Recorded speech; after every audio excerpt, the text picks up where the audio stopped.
YSR Congress party పుట్టి సరిగ్గా 15 అయింది. ఉమ్మడి ఆంధ్రప్రదేశ్ విభజన కాలం నుంచి ఈ రోజు వరకు ఈ 15 ప్రయాణంలో వైఎస్ జగన్మోహన్ రెడ్డి గారు తీసుకున్న కొన్ని డిసిషన్స్ రాష్ట్ర రాజకీయ ముఖ చిత్రాన్ని పూర్తిగా మార్చేశాయి. ఆ నిర్ణయాలు కేవలం ఎన్నికల గెలుపోటములకే పరిమితం కాకుండా సామాజిక మార్పుకు, పరిపాలనా సంస్కరణలకు నాంది కూడా పలికాయి. వైఎస్ఆర్ కాంగ్రెస్ పార్టీ 15 ప్రస్థానంలో వైఎస్ జగన్మోహన్ రెడ్డి గారు తీసుకున్న అత్యంత ప్రభావవంతమైన, శక్తివంతమైన 10 నిర్ణయాల గురించి ఈ వీడియోలో చెప్తాను. అందులో మొదటిది కాంగ్రెస్ అధిష్టానాన్ని ఎదురించి సొంత పార్టీని స్థాపించడం అన్నమాట. రాజకీయాల్లో మామూలుగా వారసత్వం సహజమే. అయినా వైఎస్ రాజశేఖర రెడ్డి గారి మరణం తర్వాత వచ్చిన రాజకీయ లోటును ఫిల్ చేయడానికి జగన్మోహన్ రెడ్డి గారు ఎంచుకున్న మార్గం అత్యంత సాహసోపేతమైనదిగా చెప్పాలి. ఎందుకంటే 2011లో కాంగ్రెస్ ను వీడి వైఎస్ఆర్ పేరుతో కొత్త పార్టీని ప్రకటించడం అనేది కేవలం ఒక నిర్ణయం మాత్రమే కాదు, అది ఒక రాజకీయ తిరుగుబాటు లాంటిది. ఆ సమయంలో కేంద్రంలోనూ ఇటు రాష్ట్రంలోనూ కూడా బలంగా ఉన్న కాంగ్రెస్ పార్టీని ఎదురించడం ద్వారా ఆయన తనకంటూ ఒక ప్రత్యేకమైన రాజకీయ అస్తిత్వాన్ని సృష్టించుకున్నారు. ఈ నిర్ణయం వల్ల ఆయన అనేక ఇబ్బందులు ఎదుర్కొన్నప్పటికీ కూడా ప్రజల్లోకి ఒంటరి పోరాటం చేస్తున్న నేత అనే ఒక బలమైన సంకేతాన్ని అయితే పంపగలిగారు. ఇది పార్టీ పునాదులను గట్టిపరచడమే కాకుండా వైఎస్ రాజశేఖర రెడ్డి గారి అభిమానులందరినీ కూడా ఒక తాటిపైకి తెచ్చింది. ఒక కొత్త పార్టీ కేవలం 2 ఏళ్లలోనే ఉప ఎన్నికల్లో అఖండ విజయం సాధించడం ఆ నిర్ణయం యొక్క ప్రభావాన్ని స్పష్టం చేస్తుంది. అండ్ రెండవ అత్యంత ప్రభావవంతమైన నిర్ణయం ఏంటంటే ప్రజా సంకల్ప యాత్ర లేదా పాదయాత్ర అన్నమాట. రాజకీయ నేతలు ప్రజలు ఉండడం సహజమే, కానీ 3648 కిలోమీటర్ల మేర 431 రోజుల పాటు సాగిన ఈ పాదయాత్ర జగన్మోహన్ రెడ్డి గారి రాజకీయ జీవితంలో ఒక గట్టి మలుపు. 2014 ఎన్నికల ఓటమి తర్వాత కూడా కుంగిపోకుండా నేరుగా ప్రజల వద్దకే వెళ్లి సమస్యలను వినాలి అని ఆయన నిర్ణయించుకోవడం ఒక మాస్టర్ స్ట్రోక్. ఈ పాదయాత్ర ద్వారా ఆయన కేవలం సమస్యలను తెలుసుకోవడమే కాకుండా ప్రజల్లో ఒక నమ్మకాన్ని కలిగించారు. నేను విన్నాను, నేను ఉన్నాను అనే నినాదం ప్రజల్లోకి చాలా బలంగా వెళ్ళింది. సో ఈ యాత్రలోనే ఆయన తదుపరి ప్రకటించబోయే సంక్షేమ పథకాలకు రూపకల్పన కూడా జరిగింది. ప్రజల కష్టాలను స్వయంగా చూడటం వల్ల వచ్చిన స్పందన 2019 ఎన్నికల్లో 151 స్థానాల భారీ విజయానికి ప్రధాన కారణమైంది. అండ్ మూడవ కీలక నిర్ణయం నవరత్నాలు.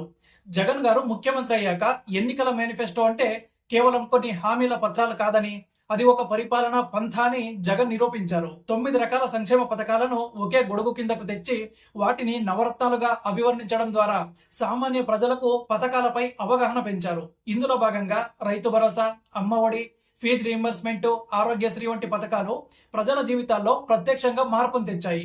సో ఈ నిర్ణయం రాజకీయంగా ఎంతటి ప్రభావం చూపించిందంటే విపక్షాలు కూడా తదుపరి ఎన్నికల్లో అంతకంటే మెరుగైన పథకాలు ప్రకటించాల్సిన పరిస్థితిని అయితే కల్పించింది. సో సంక్షేమాన్ని ఒక హక్కుగా ప్రజల ముందుకు తీసుకెళ్లడంలో జగన్మోహన్ రెడ్డి గారు సక్సెస్ అయ్యారు. అండ్ నాలుగవది పరిపాలనలో విప్లవాత్మక మార్పుగా భావించే గ్రామ మరియు వార్డు సచివాలయాల వ్యవస్థ మరియు వాలంటీర్ల వ్యవస్థ. గాంధీజీ కలలు కన్నా గ్రామ స్వరాజ్యం అనే భావనకు అద్దం పడుతూ పరిపాలనను కేవలం ప్రజల ఇంటి వద్దకే తీసుకెళ్లడం జగన్ తీసుకున్న అత్యంత ధైర్యవంతమైన నిర్ణయం అన్నమాట. ప్రతి 50 ఇళ్లకు ఒక వాలంటీర్ ఉండడం, సుమారు 4 లక్షల మంది యువతకు ఉపాధి కల్పించడమే కాకుండా ప్రభుత్వ పథకాలు అర్హులకు నేరుగా చేరేలా చేసింది. మధ్యవర్తుల ప్రమేయం లేకుండా, లంచాలకు తావు లేకుండా సంక్షేమ పథకాలు పంపిణీ చేయడం ఈ వ్యవస్థ యొక్క ప్రధానమైనటువంటి లక్ష్యం అన్నమాట. ఇది కొంత వివాదాలకు దారితీసినప్పటికీ కూడా క్షేత్రస్థాయిలో ప్రభుత్వ ఉనికిని ప్రతి ఇంటా కూడా నిలిపింది. అండ్ కోవిడ్ సమయంలో వాలంటీర్ల సేవలు దేశవ్యాప్తంగా కూడా గుర్తింపు పొందడం ఈ నిర్ణయం యొక్క దార్శనికతకు నిదర్శనం అన్నమాట. అండ్ 5వ నిర్ణయం విద్యారంగంలో సంస్కరణలు.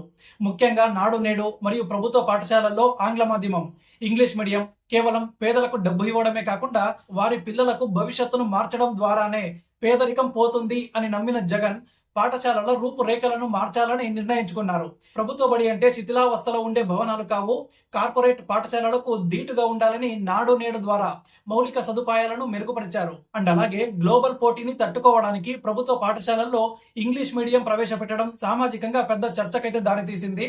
మాతృభాషను కాపాడుకుంటూనే పేద బిడ్డలకు అంతర్జాతీయ స్థాయి విద్యను అందించాలి అనే ఈ నిర్ణయం ఆంధ్రప్రదేశ్ విద్యారంగంలో ఒక మైలురాయిగా నిలిచిపోతుంది. అండ్ 6వది మహిళా సాధికారత దిశగా తీసుకున్న అడుగులన్నమాట. అమ్మఒడి, వైఎస్ఆర్ ఆసరా, చేయూత వంటి పథకాల ద్వారా మహిళల ఆర్థిక స్థితిగతులను మెరుగుపరచడమే కాకుండా నామినేటెడ్ పదవుల్లో అండ్ పనుల్లో 50% రిజర్వేషన్లు కల్పిస్తూ చట్టం తీసుకురావడం ఒక చారిత్రాత్మక నిర్ణయం. రాజకీయాల్లో మహిళల భాగస్వామ్యాన్ని పెంచడానికి జగన్ తీసుకున్న చొరవ వల్ల అనేక మంది సామాన్య మహిళలు నేడు స్థానిక సంస్థల్లో నాయకులుగా ఎదుగుతూ ఉన్నారు. సో ఇంటి పట్టాలను మహిళల పేరుతోనే ఇవ్వాలనే నిర్ణయం మహిళల ఆత్మగౌరవాన్ని పెంపొందించింది. ఇది కేవలం ఓటు బ్యాంకు రాజకీయమే కాకుండా సామాజికంగా కుటుంబ వ్యవస్థను బలపరిచే నిర్ణయంగా విశ్లేషకులు భావిస్తారు. అండ్ 7వ ప్రభావవంతమైన నిర్ణయం డైరెక్ట్ బెనిఫిట్ ట్రాన్స్ఫర్ అంటే డీబీటీ. అవినీతిని మూలాల నుంచి తొలగించడానికి జగన్ టెక్నాలజీని ఆశ్రయించారు. బటన్ నొక్కి నేరుగా లబ్ధిదారుల ఖాతాల్లోకి నగదు జమ చేసే విధానం ద్వారా వేల కోట్ల రూపాయల దుర్వినియోగాన్ని అరికట్టగలిగారు. గతంలో పథకాల లబ్ధి కోసం కార్యాలయాల చుట్టూ తిరగాల్సి వచ్చేది. కానీ ఈ నిర్ణయం వల్ల అర్హత ఉంటే చాలు ఇంటికే లబ్ధి చేకూరేలా పారదర్శకత అయితే పెరిగింది. సో పరిపాలనలో డిజిటలైజేషన్ మరియు పారదర్శకతకు ఈ నిర్ణయం ఒక నిదర్శనం అన్నమాట. దీనివల్ల ప్రభుత్వానికి ప్రజల్లో జవాబుదారీతనం పెరిగింది. అండ్ 8వ నిర్ణయం 3 రాజధానుల ప్రతిపాదన లేదా వికేంద్రీకృత పాలన. రాష్ట్రం మొత్తం సమానంగా అభివృద్ధి చెందాలనే ఉద్దేశంతో శాసన, కార్యనిర్వాహక, న్యాయ రాజధానులను అమరావతి, విశాఖపట్నం మరియు కర్నూలులో ఏర్పాటు చేయాలని నిర్ణయించడంతో రాజకీయంగా అత్యంత వివాదాస్పదమైనప్పటికీ కూడా జగన్ తన ప్రాంతీయ సమతుల్యత సిద్ధాంతానికే మొగ్గు చూపారు. అభివృద్ధి కేవలం ఒకే చోట కేంద్రీకృతమైతే భవిష్యత్తులో విభజన వంటి సమస్యలు వస్తాయని ఆయన వాదించారు. ఈ నిర్ణయం అమరావతి ప్రాంతంలో నిరసనలకు కారణమైనా కూడా ఉత్తరాంధ్ర మరియు రాయలసీమ ప్రాంతాల్లో అభివృద్ధి ఆకాంక్షలను ప్రతిబింబించింది. సో ఇది జగన్మోహన్ రెడ్డి రాజకీయ పంతాల్లో ఉన్న మొండితనాన్ని, తన సిద్ధాంతంపై ఆయనకున్న నమ్మకాన్ని తెలియజేస్తుంది. అండ్ 9వది వైద్య రంగంలో మార్పులు మరియు ఫ్యామిలీ డాక్టర్ వ్యవస్థ అన్నమాట. పేదవాడికి వైద్యం భారం కాకూడదని వైఎస్ రాజశేఖర రెడ్డి ప్రవేశపెట్టిన ఆరోగ్యశ్రీని జగన్ మరింత విస్తరించారు. అండ్ వేలాది ప్రొసీజర్లను దీని కిందకు తేవడమే కాకుండా రికవరీ సమయంలో కూడా ఇచ్చే ఆరోగ్య ఆసరా ఒక వినూత్నమైనటువంటి నిర్ణయం అన్నమాట. అలాగే రాష్ట్ర వ్యాప్తంగా కొత్తగా 17 మెడికల్ కాలేజీలను మంజూరు చేయడం ద్వారా విద్య, వైద్యను అందరికీ చేరువ చేశారు. ఫ్యామిలీ డాక్టర్ కాన్సెప్ట్ ద్వారా వైద్యులే గ్రామాలకు వెళ్లి ప్రాథమిక పరీక్షలు చేయడం వల్ల గ్రామీణ ఆరోగ్య వ్యవస్థ బలోపేతమైంది. ప్రతి పార్లమెంట్ నియోజకవర్గానికి ఒక మెడికల్ కాలేజీ ఉండాలనే నిర్ణయం దీర్ఘకాలంలో రాష్ట్రానికి ఒక గొప్ప ఆస్తిగా మారుతుంది. అండ్ 10వ మరియు అత్యంత ముఖ్యమైన నిర్ణయం ఏంటంటే సామాజిక న్యాయం విషయంలో తీసుకున్న దృఢ నిశ్చయం అన్నమాట. అంటే కేవలం ప్రసంగాల్లోనే కాకుండా మంత్రివర్గంలోనూ, నామినేటెడ్ పదవుల్లోనూ బీసీ, ఎస్సీ, ఎస్టీ మరియు మైనారిటీలకు అగ్రతాంబూలం ఇచ్చారు. ఉప ముఖ్యమంత్రుల పదవుల్లో మెజారిటీని అట్టడుగు వర్గాలకు కేటాయించడం, రాజ్యాధికారంలో వాళ్లను భాగస్వామ్యం చేయడం జగన్ సోషల్ ఇంజనీరింగ్ వ్యూహంలో ఒక భాగం అన్నమాట. 56 బీసీ కార్పొరేషన్లను ఏర్పాటు చేసి ప్రతి కులానికి కూడా గుర్తింపు ఇవ్వడం ద్వారా బలహీన వర్గాల అభ్యున్నతికి ప్రాధాన్యతనిచ్చారు. ఇది రాజకీయ సమీకరణాలను పూర్తిగా మార్చేసి వైఎస్ఆర్ కాంగ్రెస్ పార్టీని ఒక సామాజిక శక్తుల వేదికగా నిలిపింది. సో వైఎస్ఆర్ కాంగ్రెస్ పార్టీ ఈ 15 ఏళ్లలో అనేక ఒడిదుడుకులను ఎదుర్కొంది. 2011లో పుట్టి 2014లో ఓడి 2019లో అఖండ విజయం సాధించి 2024లో ప్రతిపక్షానికి పరిమితమైనా కూడా జగన్మోహన్ రెడ్డి గారు తీసుకున్న ఈ 10 నిర్ణయాలు మాత్రం ఆంధ్రప్రదేశ్ రాజకీయ చరిత్రలో చెరగని ముద్ర వేశాయి. సో కొందరు వీటిని ఉచితాల పాలనగా విమర్శించినా కూడా అండ్ మరికొందరు సామాజిక పెట్టుబడిగా అభివర్ణించారు. ఏదేమైనా పరిపాలనలో సామాన్యుడిని కేంద్ర బిందువుగా మార్చాలి అని ఆయన ప్రయత్నం అండ్ వ్యవస్థలను సంస్కరించాలి అనే ఆయన తపన ఈ 15 ఏళ్ల ప్రయాణంలో స్పష్టంగా కనిపిస్తుంది. రాజకీయ విశ్లేషకుల అభిప్రాయం ప్రకారం ఈ నిర్ణయాలు కలిగించిన మార్పులు భవిష్యత్తులో ఏ ప్రభుత్వం వచ్చినా కూడా విస్మరించలేనివి. 15 ఏళ్ల క్రితం ఒక చిన్న మొక్కగా మొదలైన వైఎస్ఆర్ కాంగ్రెస్ పార్టీ నేడు రాష్ట్ర రాజకీయాల్లో ఒక బలమైన శక్తిగా ఎదగడానికి జగన్మోహన్ రెడ్డి తీసుకున్న ఈ కీలక నిర్ణయాలే పునాదులవుతాయి.